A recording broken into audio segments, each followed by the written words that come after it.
पहला प्रश्न, आप अकर्ता होने को कहते हैं, लेकिन कोई भी निर्णय या चुनाव करते समय कर्ता फिर खड़ा हो जाता है। अकर्ता कैसे होवे, कैसे बने उसकी बांसुरी, कैसे हटाएं मैं भाव को, कैसे पहचाने कि यह निर्णय उसका ही है।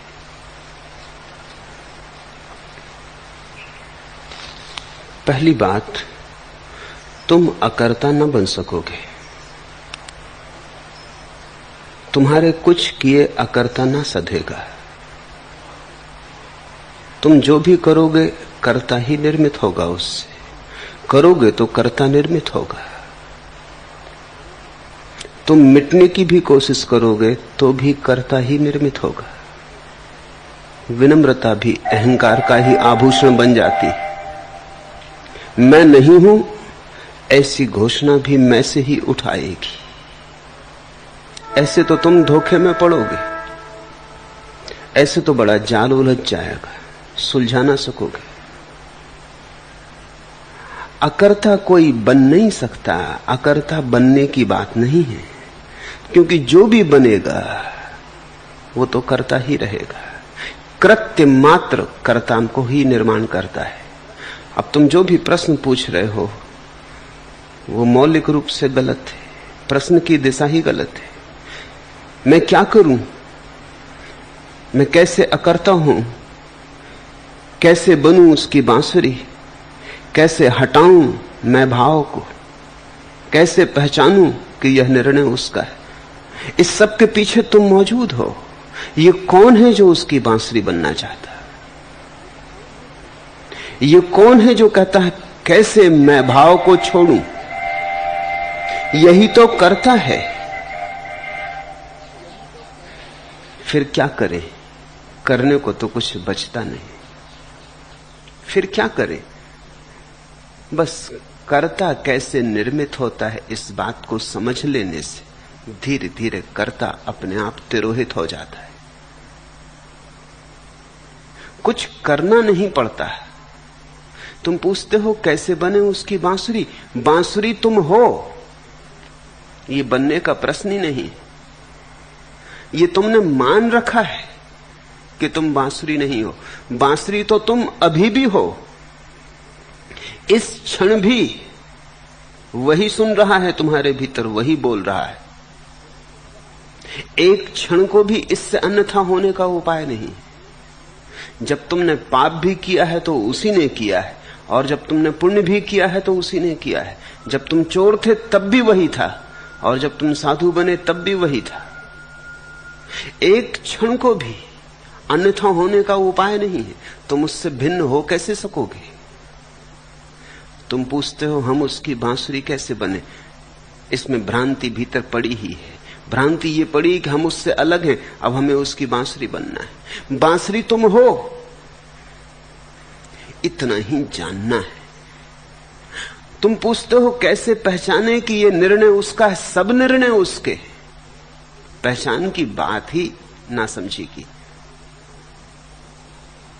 ऐसा कोई निर्णय ही नहीं है जो उसका ना हो।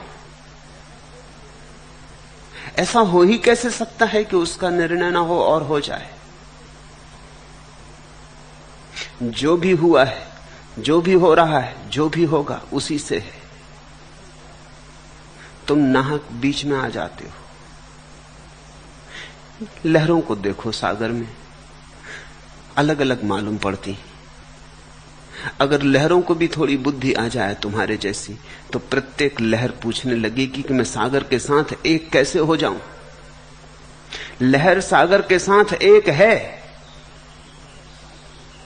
लहर सागर से अलग कैसे हो सकती? पहले ये तो पूछो। लहर सागर से अलग होकर जी कैसे सकेगी? कभी तुमने लहर को सागर से अलग करके देखा? बचेगी कैसे? लहर को भी बुद्धि आ जाए और लहर भी सत्संग करने लगे और साधु संतों के पास बैठने लगे तो पूछेगी कि बात तो समझ में आ गई, अब इतना और बता दें कि सागर से एक कैसे हो जाऊं। तो क्या कहेंगे लहर को हम कि पागल तू एक है ही। तेरी ये भ्रांति है कि तू अलग है। अलग तू कभी हुई नहीं।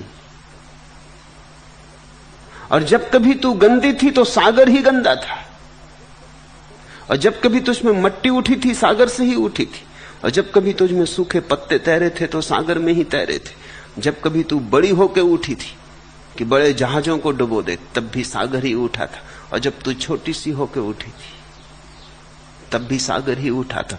छोटी हो कि बड़ी, गंदी हो कि उजली, सुंदर हो कि कुरूप, हर हाल हर स्थिति में सागर ही तेरे भीतर बोला था, सागर ही तेरे भीतर प्रकट हुआ था, अन्यथा कोई उपाय नहीं। इस विराट चैतन्य के सागर में हम लहरे हैं, हमारा अलग होना नहीं। इसलिए तुम ये तो पूछो ही मत कि कैसे हम एक हो जाएं, क्योंकि तुम अलग कभी हुए नहीं। और ये तुम पूछो ही मत कि कौन से निर्णय हमारे हैं कौन से उसके हैं, सभी निर्णय उसके। इस अनुभव, इस प्रतीति, इस साक्षात्कार का नाम ही समर्पण है। बांसुरी बननी नहीं पड़ती, बांसुरी तुम हो इतनी याद भर करनी। स्वामी अरविंद योगी ने कबीर का एक प्यारा पद भेजा है, इस प्रश्न के उत्तर में उसे याद रखना। धोबिया जल बीच मरत प्यासा, जल में ठाड़ पीवे नहीं मूर्ख, जल है अच्छा खासा। अपने घर का मर्म न जाने, करे धोबियान की आशा। दिन में धोबिया रोबे धोबे, छिण में रहत उदासा। आप पैर कर्म की रस्सी, आपन धर ही फांसा। सच्चा साबुन ले नहीं मूर्ख, है संतों के पासा। दाग पुराना छूटत नहीं, धोबे बारह मासा। एक रति को जोर लगावत, छोड़ दियो भरी मासा। कहत कबीर सुनो भई साधु, धुबिया जल बिच प्यासा। तुम पूछ रहे हो प्यास कैसे बुझाएं? धुबिया जल बिच प्यासा, और तुम जहां खड़े हो चारों तरफ जल ही जल है। जल है अच्छा खासा, धुबिया जल बिच प्यासा। प्रश्न गलत हो तो सही उत्तर की कोई संभावना नहीं। तुम्हारा यह प्रश्न गलत है, और जो तुम्हें मार्ग दिलाने वाले, दिखाने वाले मिल जाएंगे, जरा सावधान रहना, क्योंकि ऐसे लोग हैं जो तुम्हें बताएंगे कि हां ये रही तरकीब, इस भांति तुम प्रभु की बांसुरी बन सकते हो। ऐसे लोग हैं जो तैयार बैठे कि तुम आओ पूछो, और वो बता देंगे कि ये रहे विधि उपाय मार्ग, इस भांति प्रभु से मिलन हो सकता है। लेकिन मैं तुम्हारे किसी गलत उत्तर देने में उत्सुक नहीं। तुम्हारा प्रश्न गलत है, ये जरूर मैं तुमसे कहना चाहता हूं, और गलत प्रश्न को लेकर चलना मत, अन्यथा पूरी यात्रा गलत हो जाएगी। इधर हम कुछ और ही बात कह रहे हैं, इतनी सी बात कह रहे हैं कि परमात्मा ही है और तुम नहीं हो। अब तुम पूछते हो कि हम नहीं कैसे हो जाएं? मैं कह रहा हूं कि तुम हो ही नहीं, तुम कभी थे ही नहीं। तुमने कुछ सपना देख लिया है, तुम किसी भ्रम में पड़ गए हो। ज़ैन फकीर बोकोजू एक रात सोया, उसने सपना देखा नहीं देखा पता नहीं। कहानी यह है कि सुबह उठ के उसने अपने एक शिष्य से कहा कि सुनो जी, रात मैंने एक सपना देखा है, व्याख्या करोगे? शिष्य ने कहा रुके, मैं जल ले आऊं, आप जरा हाथ मुंह धो ले। वो एक बाल्टी भर के पानी ले आया, गुरु का हाथ मुंह धुलवा दिया खूब रगड़ रगड़ के। गुरु ने कहा मैं पूछता हूं सपने की व्याख्या, तू ये क्या कर रहा है? उसने कहा ये सपने की व्याख्या है। सपना था ही नहीं, उसकी क्या खाक व्याख्या करनी? जो नहीं था नहीं था, नहीं की कहीं कोई व्याख्या होती। गुरु बहुत प्रसन्न हुआ, उसने कहा खुश, अगर आज तूने व्याख्या की होती तो कान पकड़ के तुझे बाहर निकाल दिया होता। तभी एक दूसरा शिष्य गुजरा था, सुनो जी रात एक सपना देखा है, उसकी व्याख्या करोगे? उसने हालचाल देखे, पानी रखा है, धोया गया। उसने कहा रुके, मैं जरा एक कप चाय ले आता हूं, आप चाय पी ले। वो एक कप चाय ले आया, गुरु चाय पीने लगा। उसने कहा ये क्या व्याख्या हुई? शिष्य ने कहा हाथ मुंह धो लिया, आप चाय पी लें। जागे, सुबह हो गई, सपना समाप्त हुआ। रात की बातें सुबह कोई पूछता? पूछने में सार क्या है? आप भी जानते हैं नहीं था, सपना खुद ही कह रहे हैं। सत्य की व्याख्या हो सकती, सपने की क्या कोई व्याख्या होती? तुमने एक सपना देखा है कि तुम अलग हो, अब तुम पूछते हो उससे एक कैसे हो जाएं? मैं कहूंगा जागो, जरा हाथ मुंह धो, चाय पी लो। तुम अलग कभी हुए नहीं, एक भ्रम पोसा है। और जब मैं तुमसे यह कहता हूं कि सभी निर्णय उसके, तो समझना यही क्रांति मैं तुम्हारे जीवन में प्रविष्ट कराना चाहता हूं। तुम्हारे पास साधु संत हैं जो तुमसे कहते हैं अच्छी अच्छी बातें उसकी हैं, बुरी बुरी तुम्हारी। ये भी क्या कंजूसी, जब दिया तो पूरा ही दे दो। और तुम थोड़ा सोचो, जब बुरी बुरी तुम्हारी हैं तो अच्छी अच्छी तुम कैसे दे पाओगे? साधु संत कहते हैं बुरी बुरी तुम्हारी, अच्छी अच्छी उसकी। तुम मनी मन में उल्टा सोचते हो, तुम सोचते हो अच्छी अच्छी अपनी, बुरी बुरी उसकी। ये जो तुम्हारे भीतर चलता है हिसाब किताब, ये हिसाब किताब तोड़ो, एक तरफा तोड़ो, एक दफा तोड़ो और एक ही चोट में तोड़ो। ये भी क्या हिसाब? और जब तुम सोचते हो कि बुरी मेरी तो भली उसकी कैसे हो सकती? तुम सोचते हो चोरी तुम्हारी और दान उसका, असंभव। ये तो गणित की बात ना रही। फिर जब चोरी तुम्हारी तो दान भी तुम्हारा, यही तुम समझोगे। और तुम्हारा अहंकार तुम्हें यह समझाएगा कि चोरी तो मजबूरी में कर ली, भाग ने करा दी, परिस्थिति ने करा दी, दान मैंने किया है। तो चोरी तो तुम किसी पीछे के रास्ते से उसी पे छोड़ दोगे, परिस्थिति, भाग्य। पत्नी बीमार थी, दवा न थी घर में, इसलिए चोरी करनी पड़ी। तुम किसी, चाहे सीधे तुम कहो ना कि तूने करवा दी, तुम कहोगे परिस्थिति। पत्नी को बीमार किसने किया? भूखे मरते थे, किसने मारा? ऐसी अड़चन में, ऐसी कठिनाई में अगर चोरी कर ली, भूखे भजन न हो गोपाला। हे गोपाल, जब भूखे भजन न होते थे तो कर ली, तेरे भजन के लिए भी जरूरी थी। तो तुम किसी न किसी पीछे के दरवाजे से उसी पे छोड़ दोगे चोरी। और जब दान करोगे, चोरी करोगे लाख की, दान करोगे 2-4-10 रुपए का। जब दान करोगे तो छाती फुला लोगे। देखा ना मुर्गे कैसे छाती फुला के चलते, ऐसे दानी चलने लगते, दानवीर। ये उन्होंने किया है। तब तुम ना कहोगे तूने किया है, क्योंकि अहंकार ये तो कह ही नहीं सकता। जो शुभ शुभ है उसको बचा लेता, उससे अपना श्रृंगार बना लेता, फूलों को तो सजा लेता है, कांटों को उस पर छोड़ देता है। लेकिन ये स्वाभाविक है, भूल तुम्हारी नहीं, तुम्हारे साधु संतों की, जो तुमसे कहते हैं कि आधा तुम्हारा आधा उसका, या तो सब उसका या सब तुम्हारा। दो तरह के ज्ञानी हुए हैं संसार में, एक कहते हैं सब तुम्हारा, वो भी सच कहते हैं, और एक कहते हैं सब उसका, वो भी सच कहते हैं। बाकी बीच में जो कहते हैं कुछ तुम्हारा कुछ उसका, ये अज्ञानी है, इन्हें कुछ भी पता नहीं। महावीर कहते हैं सब तुम्हारा, ये भी सच है बात। अष्टावक्र कहते हैं सब उसका, ये भी सच है बात। एक बात तो दोनों में सच है कि पूरा पूरा रहता है, काट काट के हिसाब नहीं होता, कोई श्रम विभाजन नहीं है कि तुम कुछ करो कुछ मैं करूंगा। महावीर कहते हैं पूरा मनुष्य का, तो उसमें बुरा भी आ जाता है, अच्छा भी आ जाता है। अच्छे और बुरे एक दूसरे को काट देते, जैसे ऋण और धन एक दूसरे को काट देते। तुम शून्य रह जाते। वही शून्य होना ध्यान है। शून्य हो गए, नहीं हो गए, बांसुरी बन गए। महावीर की भाषा नहीं है बांसुरी बन जाना, क्योंकि महावीर की भाषा में परमात्मा शब्द का उपयोग नहीं है।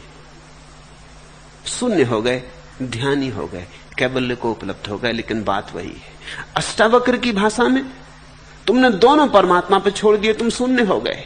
महावीर की तरकीब में तुम कहते हो धन भी मेरा, ऋण भी मेरा, दोनों एक दूसरे को काट देते, तुम खाली रह जाते हो। बुराई और भलाई को अगर तुम गौर से देखोगे तो तुम बड़े चकित हो जाओगे। बुराई और भलाई का अनुपात बिल्कुल बराबर होता है, तुल जाते हैं तराजू पर, एक दूसरे से कट जाते। तुम उतनी ही बुराई करते हो जितनी भलाई करते हो। इधर तुम्हारी भलाई बढ़ेगी, उधर तुम्हारी बुराई भी बढ़ेगी। ऐसे जैसे वृक्ष ऊपर उठता है वैसे जड़ें नीचे जाती। जितना वृक्ष ऊपर जाएगा उतनी जड़ें नीचे जाएंगी। ऐसा नहीं हो सकता कि वृक्ष तो 100 फीट ऊपर उठ जाए और जड़ें 2-4 फीट नीचे जाएं, गिर जाएगा, वृक्ष बच नहीं सकता। नीत्शे का बहुत प्रसिद्ध वचन है और बहुत बहुमूल्य कि जिसे स्वर्ग जाना हो उसे नरक में पैर अड़ाने पड़ते। ठीक कहता है नीत्शे, स्वर्ग जाना हो तो नरक में जड़ें फैलानी पड़ती। तुम जितना अच्छा करोगे उतना ही बुरा होगा, अनुपात बराबर रहेगा। तुम देखते नहीं बुराई को, तुम बुराई से आंख चुराते हो इसलिए तुम्हें लगता भलाई खूब की, लेकिन कुछ इस जगत में संतुलन टूटता ही नहीं, संतुलन बराबर बना है। संतुलन इस जगत का परम नियम है। सब चीजें एक गहरे बैलेंस संतुलन में चल रही। तो महावीर कहते हैं तुम बुरे और भले दोनों को स्वीकार कर लो, तुम्हारे, क्योंकि और कोई परमात्मा नहीं, कोई उपाय नहीं किसी पे छोड़ने का, बस तुम ही हो। बुरे और भले संतुलित हो जाते हैं, अच्छा बुरा मिलकर एक दूसरे को काट देते। उनके कट जाने पर जो हाथ लाई हाथ आती, शून्य, कुछ बचता नहीं। उस शून्य में कैवल्य है, निर्वाण है। अष्टावक्र कहते हैं दोनों उस पर छोड़ दो, ये ज्यादा सुगम तरकीब है, महावीर की तरकीब से ज्यादा कारगर।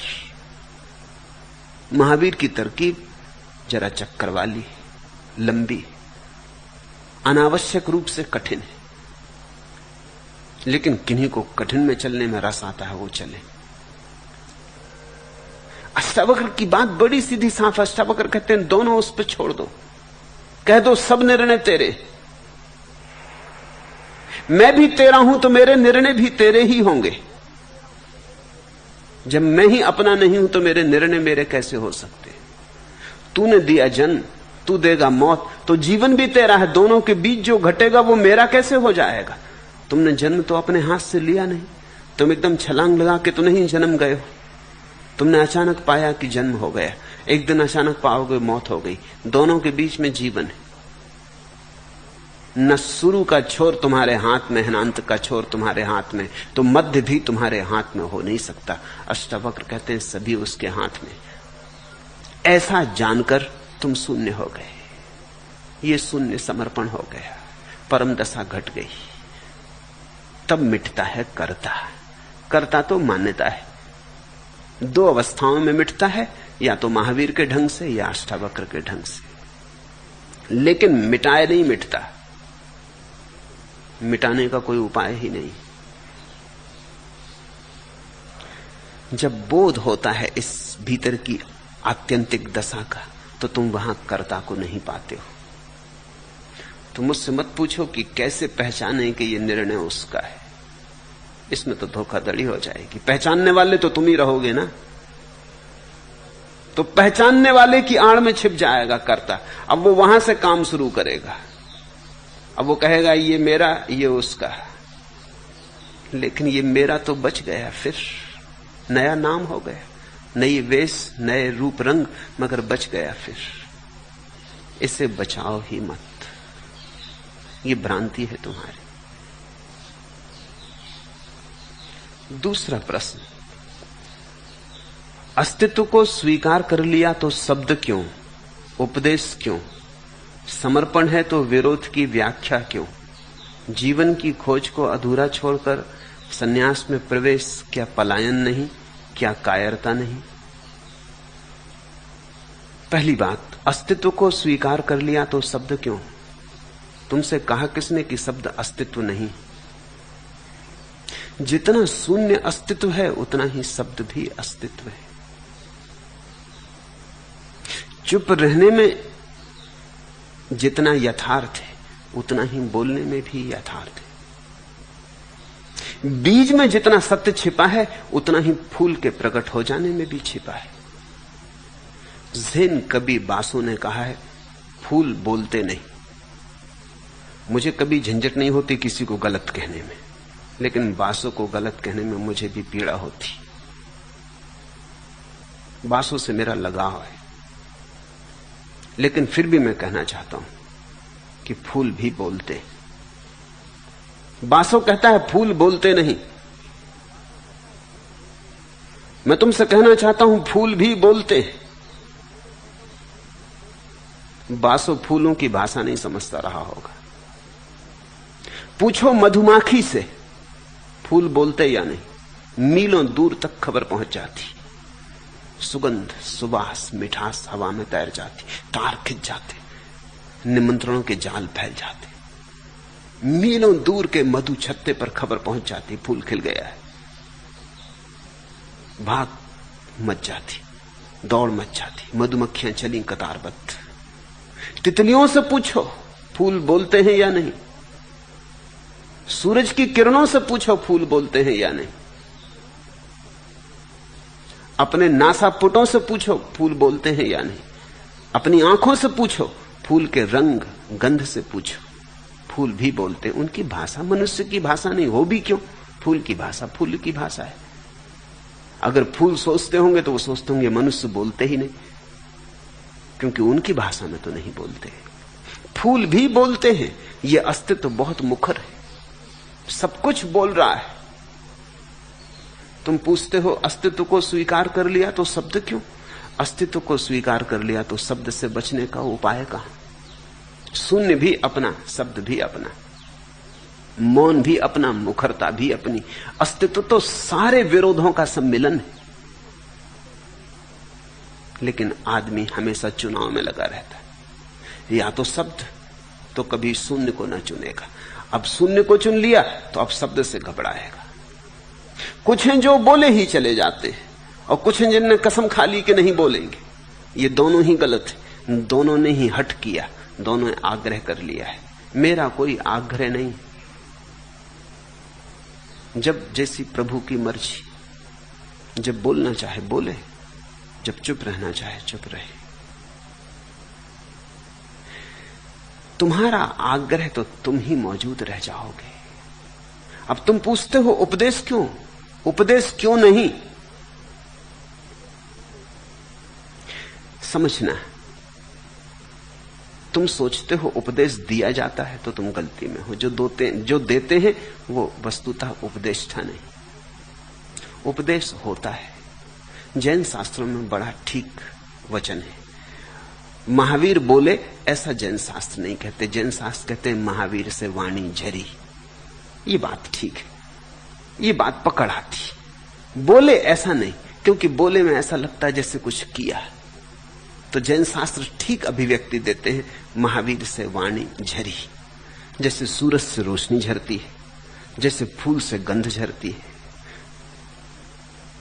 ऐसी महावीर से वाणी झरी। अब फूल कैसे रोके गंध को, और सूरज कैसे रोके प्रकाश को? जब भीतर का दिया जल गया तो रोशनी झरेगी। कभी शून्य से झरेगी, कभी शब्द से झरेगी, लेकिन रोशनी झरेगी। कभी शब्द से बोलेगी, कभी शून्य से बोलेगी, लेकिन बोलेगी, बोलकर रहेगी। तुम पूछते हो उपदेश क्यों? तुम्हें अभी उपदेष्टा मिला नहीं। तुमने उपदेशक देखे होंगे, तुमने व्याख्यान करने वाले देखे होंगे, तुमने उपदेष्टा नहीं जाना। तुम्हें उपदेश की गहराई का कुछ पता नहीं। फर्क क्या है उपदेश में और व्याख्यान में? यही फर्क है। महावीर ने कहा है, मैं उपदेश देता हूं, आदेश नहीं। दो फर्क समझ लो, व्याख्यान और उपदेश में फर्क है। एक, व्याख्यान में तुम चेष्टारत हो, तुम आग्रह पूर्वक कुछ थोपने के उपाय कर रहे हो किसी के ऊपर। व्याख्यान में चेष्टा है, श्रम है, थकान है। दूसरा राजी हो जाए तो प्रसन्नता है, दूसरा राजी ना हो तो अप्रसन्नता है। व्याख्यान में सफलता है, असफलता है, सुख दुख है। उपदेश में न कोई सफलता है, न कोई विफलता है। जो बात भीतर उमगी थी वो कही गई, जो बात भीतर उठी थी वो झरी। जो झरना भीतर फूटा बहा। किसी ने पी लिया ठीक, किसी ने न पिया, उसकी मर्जी, वह जाने, उसका भाग्य। उपदेश बड़ी नैसर्गिक प्रक्रिया है। इसलिए महावीर एक और भेद करते हैं, वो कहते हैं मैं उपदेश देता हूं, आदेश नहीं। आदेश का मतलब होता है जो मैं कहता हूं ऐसा करो। उपदेश का यह अर्थ नहीं होता कि जो मैं कहता हूं ऐसा करो। उपदेश का अर्थ होता है जो मुझे हुआ है वो बांट रहा हूं। जच जाए कर लेना, ना जचे फेंक देना। काम आ जाए ठीक, काम ना आए भूल जाना। आदेश नहीं है कि करना ही, ऐसी आज्ञा नहीं है उपदेश में कि करना ही। पक्षी गीत गाते हैं, तुम्हें सुनना हो सुन लिया। फूल खिले, तुम्हें देखना है देख लिया। रात चांद उगा, आदेश नहीं है कि देखो सारी दुनिया देखो, खड़े हो जाओ, सावधान मेरी तरफ देखो। नहीं, चांद खिला, चांद चला, चांद अटखेलियां करने लगा, आकाश में उसका विलास चला। कोई देख ले धन्यभागी, न देखे उसकी मौज। कोई भी न देखे पृथ्वी पर तो भी चांद को इससे फर्क नहीं पड़ता। उपदेश निर्झर है। तुम पूछते हो उपदेश क्यों? तुम्हें उपदेश का पता ही नहीं कि उपदेश का अर्थ क्या होता है। शब्द को भी समझने की कोशिश करो, क्योंकि संस्कृत, प्राकृत, पाली, इनके जो शब्द हैं वे साधारण शब्द नहीं। ये भाषाएं ज्ञानियों की निर्झरणी से इस तरह भरी हैं कि इनके एक एक शब्द में बड़ा अर्थ है। उपदेश का अर्थ क्या होता है? शाब्दिक अर्थ। देश का अर्थ होता है स्पेस। देश का अर्थ होता है विस्तार, आयाम। उपदेश का अर्थ होता है उस विस्तार के निकट होना। जो उपनिषद का अर्थ होता है, उपनिषद का अर्थ होता है जिसको घट गया है उसके पास बैठ जाना, गुरु के पास होना। उपनिषद।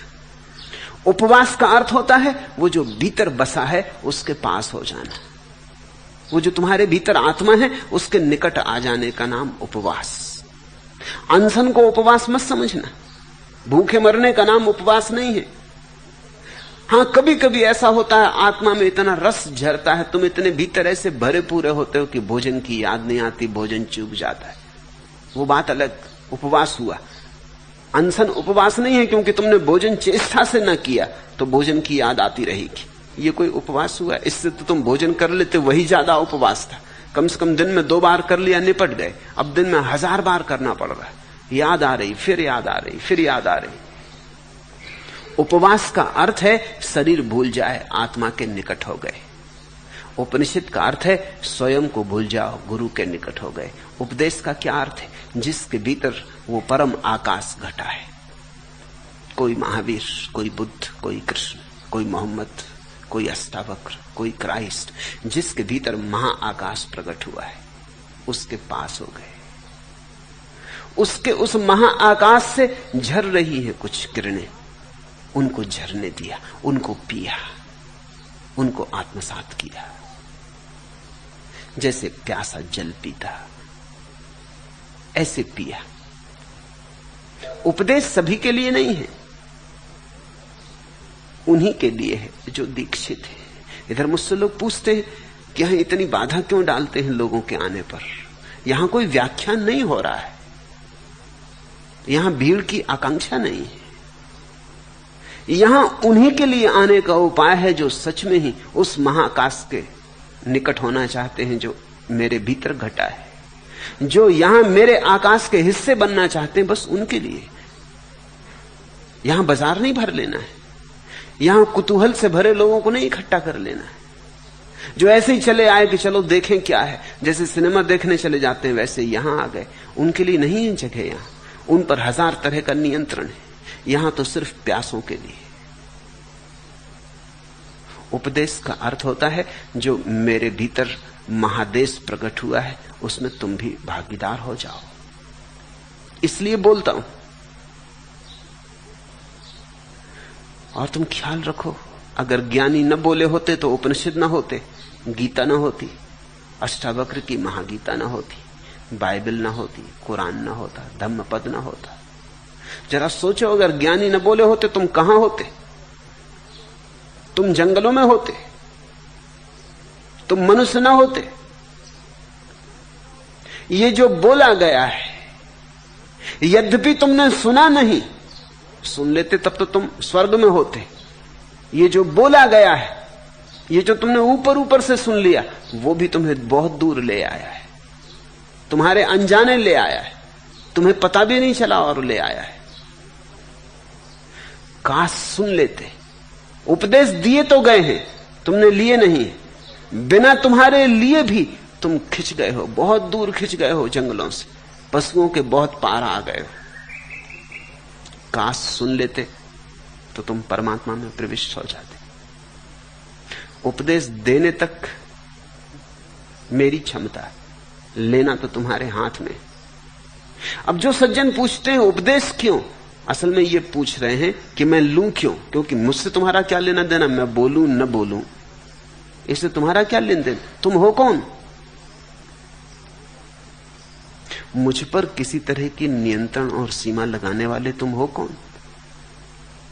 इतना ही तुम कर सकते हो, तुम ना आओ, मैंने तुम्हें बुलाया भी नहीं, अपनी मर्जी से आ गए हो। तुम ना होगे, मुझे बोलना होगा, वृक्षों से बोल लूंगा, पहाड़ों से बोल लूंगा, पत्थरों से बोल लूंगा, सूने आकाश से बोल लूंगा। तुम मुझे बोलने से तो ना रोक सकोगे, लेकिन असल में तुम बात कुछ और कह रहे हो। तुम उपदेश लेना नहीं चाहते, तुम्हें उपदेश जहर जैसा मालूम पड़ रहा है। तुम्हें लग रहा है कि ये बात किसी से लेनी पड़े, ये तुम्हारे अहंकार को बड़ा कष्ट देती मालूम पड़ रही। मत लो, तुम्हारी मर्जी। देने में मेरी आतुरता नहीं है। कह दिया, मेरा कर्तव्य पूरा हो गया। परमात्मा मुझसे न कह सकेगा कि जो तुम्हें मिला था वो तुमने कहा नहीं, वो जिम्मेवारी मैंने पूरी कर दी। तुमने नहीं लिया, वो तुम्हारे और तुम्हारे परमात्मा के बीच का निपटारा, उससे मेरा कुछ लेना देना नहीं। तुम्हें ना लेना हो उपदेश ना लो, ये कोई आदेश नहीं है कि तुम्हें लेना ही पड़ेगा। लेकिन कृपा करके ये तो मत कहो कि मैं उपदेश क्यों दूं। तुम मुझे तो छोड़ो, मैं तुम्हें छोड़ रहा हूं, आदेश नहीं दे रहा। तुम इतनी दया मुझ पे भी करो। तुम पूछते हो समर्पण है तो विरोध की व्याख्या क्यों? बिना विरोध की व्याख्या समझे तुम समर्पण समझोगे कैसे? कोई तुमसे पूछे कि प्रकाश क्या है तो तुम यही कहोगे ना कि अंधेरा नहीं है, और क्या कहोगे? कोई तुमसे पूछे जीवन क्या है तो तुम यही कहोगे ना कि मृत्यु नहीं। कोई तुमसे पूछे ध्यान क्या है तो यही लिखा है ना सारे शास्त्रों में, विचार नहीं। बिना विपरीत के व्याख्या नहीं होती। समर्पण की व्याख्या करनी हो तो विरोध की व्याख्या करनी पड़ती। विरोध समझ में आ जाए, विरोध गिर जाए समझ में आके, तो जो शेष रह जाता है वही समर्पण है। इसलिए व्याख्या है। सत्य को जानने के लिए असत्य को भी समझना पड़ता है। ठीक को पहचानने के लिए गैर ठीक को पहचानना पड़ता है। सही रास्ते पर जाने के लिए गलत गलत रास्ते कौन से हैं वो भी पहचान लेने पड़ते, नहीं तो वहीं भटकते रहोगे। एडिसन एक प्रयोग कर रहा था, 700 बार असफल हो गया प्रयोग करने में, 3 साल लग गए। उसके शिष्य, उसके अनुयायी, उसके साथी सब परेशान हो गए कि तो पागलपन हुआ जा रहा है। 700 बार असफल हो गया लेकिन ये थकता नहीं, और रोज सुबह वो ताजा चला है, प्रसन्न उत्साह से भरा हुआ। फिर प्रयोग शुरू। आखिर उसके साथियों ने एक दिन उसे घेर लिया और कहा कि बहुत होता है, एक सीमा होती है, हर चीज की सीमा होती है, अब ठहरे। 700 बार हम हार चुके, अब ये कब तक चलेगा? कुछ और नहीं करना है, जिंदगी भर यही करते रहना। एडिसन ने कहा, पागलो, 700 बार हार चुके, इसका मतलब है 700 गलत रास्तों से हमारी पहचान हो गई, अब ठीक रास्ता करीब ही आता होगा। कितने होंगे गलत रास्ते? अगर 1000 गलत रास्ते हैं तो 700 तो हम पहचान चुके कि गलत हैं, अब 300 ही बचे, 299 और पहचान लेने की गलत है, फिर मिल जाएगा ठीक। हम ठीक के रोज करीब हो रहे हैं, तुम उदास क्यों हो? क्योंकि गलत को जाने बिना ठीक को जानोगे कैसे? अपने घर आने के लिए बहुत दूसरों के घरों पर दस्तक देनी पड़ती है। सदगुरु को पाने के पहले न मालूम कितने असदगुरुओं के पास भटकना पड़ता है। स्वाभाविक है, इसमें कुछ अस्वाभाविक नहीं है, गलत भी कुछ नहीं, ठीक नियम के अनुसार है। टटोलना है अंधेरे में। तो मैं तुम्हें विरोध की भी व्याख्या देता हूं, क्या गलत है वो भी कहता हूं, क्योंकि तुमसे कहना चाहता हूं वह जो कि सही है। सच तो यह है कि सही को सीधा सीधा कहने का कोई उपाय ही नहीं। नेति नेति उसका मार्ग है। यह नहीं है सत्य, यह नहीं है सत्य, यह नहीं है सत्य, ऐसा एक एक असत्य को बताते बताते बताते बताते जब सब असत्य चुक जाते हैं तो गुरु कहता अब जो शेष रहा यही है सत्य।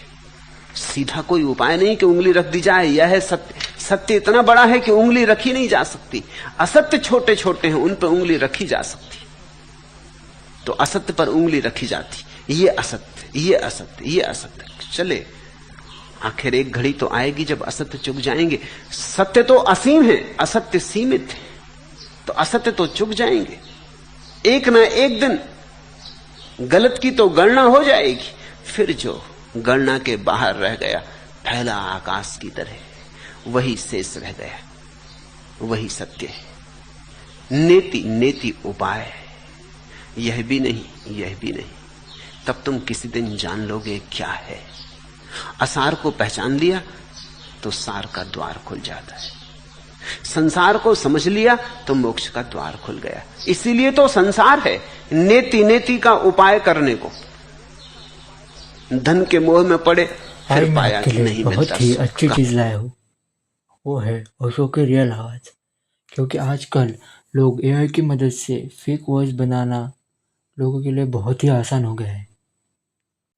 सो आज के इस एआई के युग में कोई भी आवाज़, किसी की भी आवाज़ कॉपी की जा सकती है, तो लोग इसका भरपूर फायदा उठा रहे हैं। इसलिए आज किसी की भी आवाज़ नकली बनकर कभी भी आ सकती है, और यही बात आज मार्केट में चल रही है।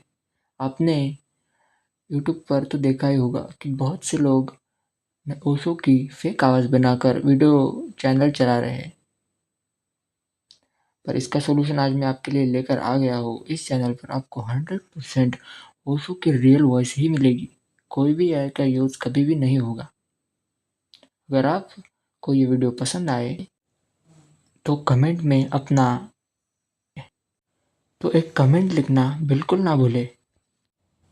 और हाँ, अगर आप 10 जगह से 10 अलग अलग बात